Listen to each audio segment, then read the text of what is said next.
Hi everyone, it's Roger and Jeremy here from the What's on Disney Plus. In this episode, we're going to be talking about Thor.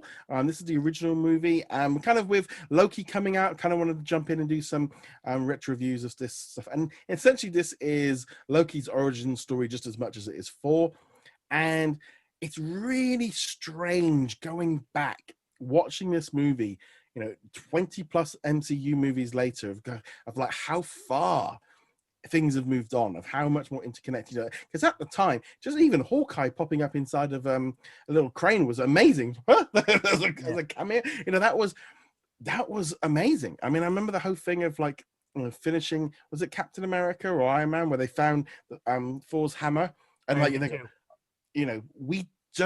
we'd never now we all take it for granted, but at the time it was just something like that was so groundbreaking. And this whole movie, just, I really enjoy it. I've watched it so many times. It's simple, it's effective. It shows growth in Thor. He's so arrogant. And I mean, I'm gonna be honest, we're going to be doing reviews for Dark World. There's also Ragnarok, Avengers. So we're doing quite a few Marvel movies. And watching them all together, you can, seeing how far he's moved on from this original movie. He's probably made the biggest growth out of all the characters, I think. Yeah, I think so, because he's really just an arrogant. Yeah, Got to keep my mouth shut for the rest of it. He's just. I think there's that kind of thing in it, but that's what his dad Odin is to saying. He is an arrogant. He just wants to fight. He's so good that but he knows he is, and it makes him cocky. And I kind of really like that aspect to him, and him just being on Earth of, and having it taken away from him, humbles him. And I thought that just worked so great. Having just watched WandaVision, I really love the scenes with Darcy now, because you see how she grew. I'm like, hey, yeah, she was just an intern way back then. And it's a good origin story movie. It's not the best, but it's good. It's solid. It's enjoyable. The crazy thing is that entire storyline takes place over the course of a long weekend. It's 3 days. It's so crazy that they did so much in what's supposed to be so little time. Yeah, I mean, there's the whole thing of them being on, introducing Loki, him finding it out, him being sneaky. And I'm gonna be honest, there was this kind of thing before this movie arrived, when it came out originally. I wasn't really too familiar with Thor and the world and the Norse mythology with Loki.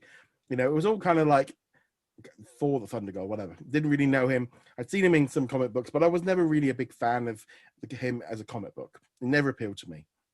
And so this movie was like, oh, okay, here's Thor and he's Loki. Now, since then, not only have we had this incredible MCU with them in, I've also then found, like, through video games like God of War and most recently the Assassin's Creed Valhalla game, and the whole mythology of Norse gods, of what it all means, and really kind of expanded on all of this kind of knowledge and what, they're obviously pulling in from the Norse mythology. I mean, even the fact that they talk about this as child's book, in this Thor movie, of like, and I'm like, it's amazing of how much I feel like this movie brought me in and sort of got me interested in a whole other part of history that I never really paid much attention to before. Yeah, I'd heard of him, but I didn't pay much attention to him.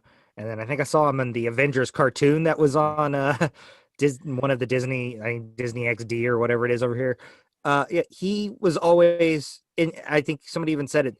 They made this movie just to justify why they had this long blonde-haired guy that nobody else knew about in there, except for like the diehard nerds who are all into it. The casual fan needed this because they would not have known why he was in the Avengers, or Loki for that matter. And I mean, Loki is I know Thanos was the big bad, but Loki has really been the best villain of the MCU. So he's brought the most back. Some of them have real diminishing returns. Loki always brings something new to the table when he shows up. I mean, obviously we've got the upcoming Loki series. The fact of they can kill him off, and he still doesn't really. How many times they've killed Loki off, and he keeps coming back. And you like, how many of the Marvel movies where they kill the villain off and we never see them ever again? Loki has been able to make, because he's so good, and he is, and him being. I just really just felt like this was. I mean, it is just as much Loki's origin, and it helps set up Avengers. You know, it sets up the whole thing going forward. And yeah, I just love this movie. We'll watch it over and over again. I know this is not the last time I'm going to watch it when it's on. I mean, I'll be Avengers was on last night, and suddenly I'm like, you know, watching that for like half an hour. Thor has got that same thing for me. I will watch this one again and again. There's some major scenes in that I love. There's a couple. I mean, the whole big fight scene with him and the big robot at the end. Okay, I mean, they've kind of overdid the whole "let's fight a robot." That was at the time. That was what they seemed to love doing. We Yeah. kind of luckily moved on a little bit from there, but I did really, really love Thor. If I was to give it a review now, 4.5, probably 4.5. I mean, comparing it to the more recent Marvel movies, it's a couple of steps down. But for the origin, this was unique at the time, and I still really love it. What about you? Probably about 3.5. It's good.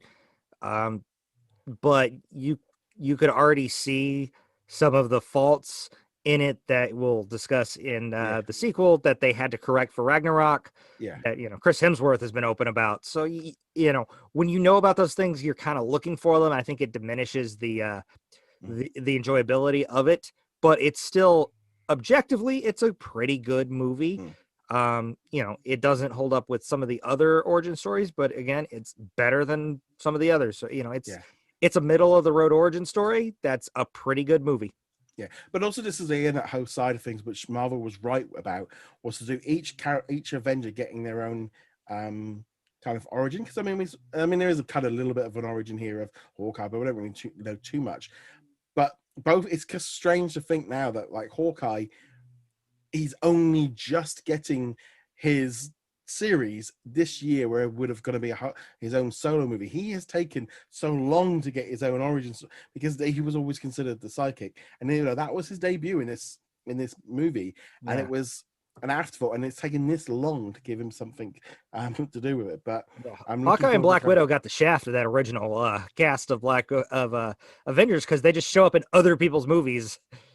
Yeah, I mean, you kind of feel like in some ways, like as we talked about in the Iron Man video that will be coming out at some point soon, or has already been out because I'm trying to work out which time when it'll be out, but because I keep moving the date of Black Widow. But generally, I just felt like it didn't really do a lot about Hawkeye, but ultimately, it's just a great thing with Thor and Loki.